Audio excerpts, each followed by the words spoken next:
Good evening guys, मैं अजय विश्वकर्मा आप सभी को अपने YouTube channel target with Aditya में स्वागत करता हूं। आज जो मैं आपसे बात करने वाला हूं साइंस के लाइट चैप्टर के प्रश्नों के बारे में बात करूंगा, जो कि हमने 15 क्वेश्चंस लिए हैं, जो कि बहुत ही मोस्ट इम्पोर्टेंट क्वेश्चन है। तो आप इस वीडियो को पूरा देखिए और अंत तक देखिए, आपको बहुत ही अच्छे अच्छे क्वेश्चन देखने को मिलेंगे।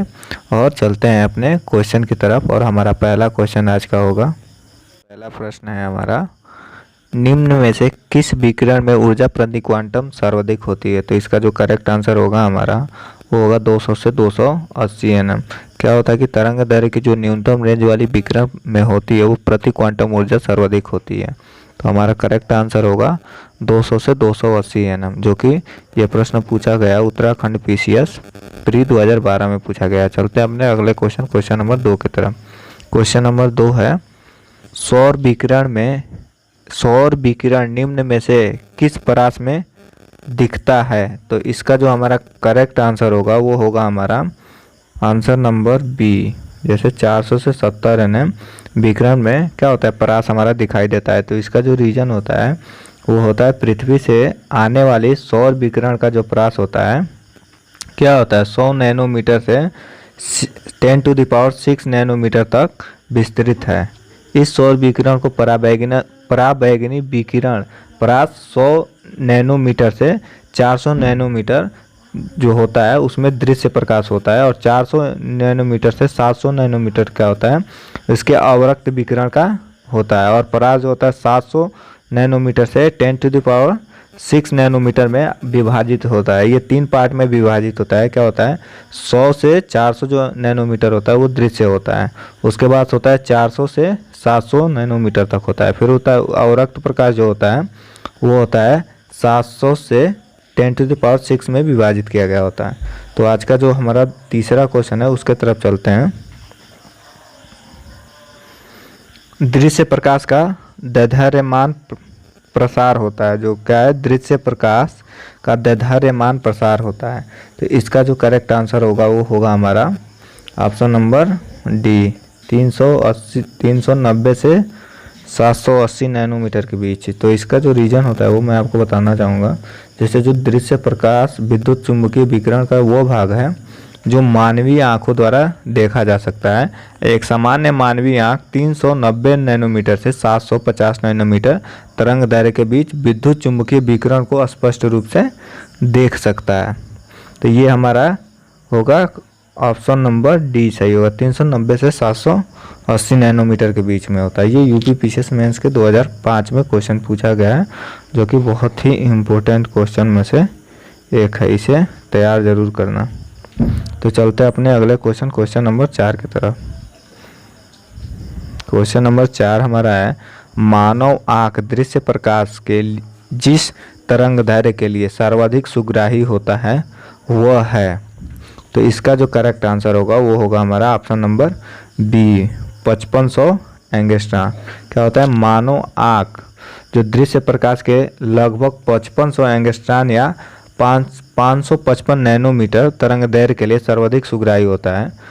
जैसे कि दृश्य प्रकाश की तरंग दैर्घ्य 400 नैनोमीटर से 700 नैनोमीटर होती है, और मानव नेत्र द्वारा प्रकाश की जो माध्यम तरंग दैर्घ्य वाली किरणें जो होती हैं वो विशेषकर पीले हरे रंग के प्रकाश की किरणें जो होती है 555 नैनोमीटर की प्रति सर्वाधिक सुग्राही होती है। अतः जो हमारा विकल्प होगा वो कौन सा होगा, वो बी का सही होगा, 5500 एंगस्ट्रॉम होगा।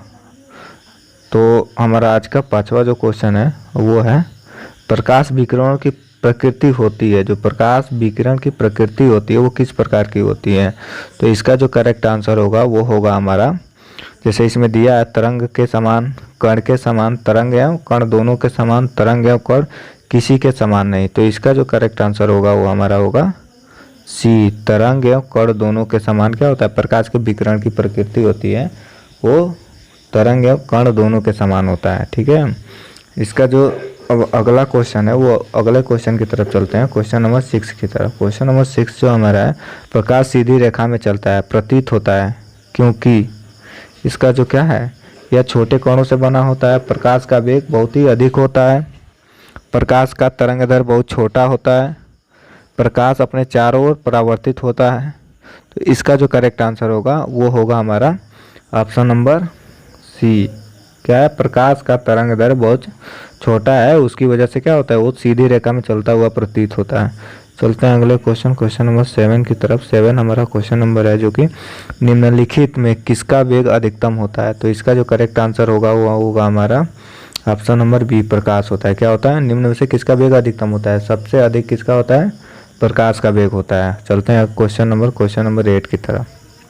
क्वेश्चन नंबर 8 हमारा है, निम्नलिखित में से कौन सा कथन सत्य है।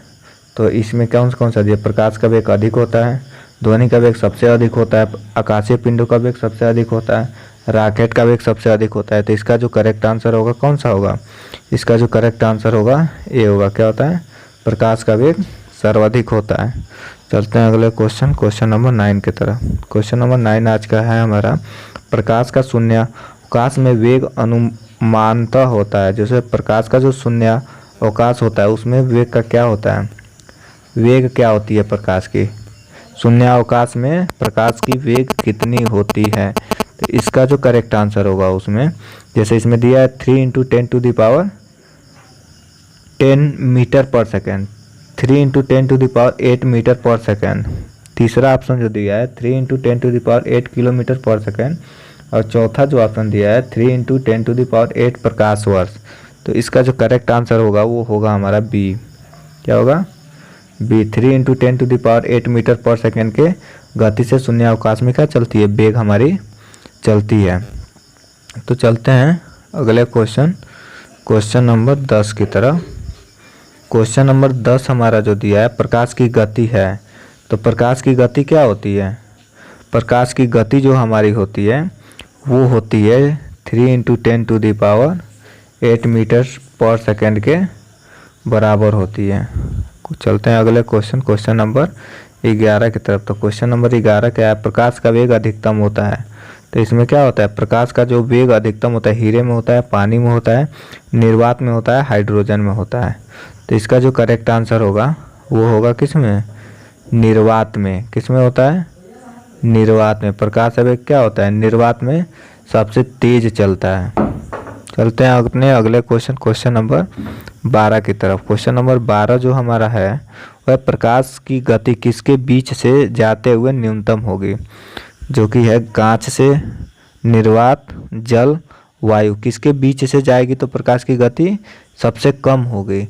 तो इसका जो करेक्ट आंसर होगा हमारा वो होगा, जैसे कांच जो होता है उसमें हमारा सर्वाधिक मतलब न्यूनतम होती है, प्रकाश की जो वेग होती है कांच में, ग्लासेज में क्या होती है, सबसे कम होती है। क्योंकि जिस वस्तु का पदार्थ का अपवर्तनांक ज़्यादा होता है, अपवर्तनांक ज़्यादा होता है, क्या होता है उसमें प्रकाश की गति सबसे कम होती है। कांच और निर्वात तथा जल, वायु से कांच का अपवर्तनांक जो होता है सबसे ज़्यादा होता है, इसलिए प्रकाश की जो गति होती है कांच में सबसे कम मानी जाती है। ठीक है। और जो आपको बताना चाहूँगा इसमें जो दिया है, निर्वात में प्रकाश की जो चाल होती है मैं आपको बता दूं, निर्वात में जो प्रकाश की चाल होती है वो होती है 2.99 × 10⁸ मीटर पर सेकेंड के बराबर होती है। और वही क्या होती है, हीरे में जो होती है, हीरे में वो होती है C/22.4 = 1.24 × 10⁸। मतलब क्या हुआ, ये 1.24 × 10⁸ मीटर पर सेकेंड होता है। और जो पानी में जो होता है वो क्या होता है 2.26 × 10⁸ मीटर सेकेंड प्रति सेकेंड होता है। और यही क्या होता है, हाइड्रोजन में जो होता है वो होता है हमारा 2.98 ×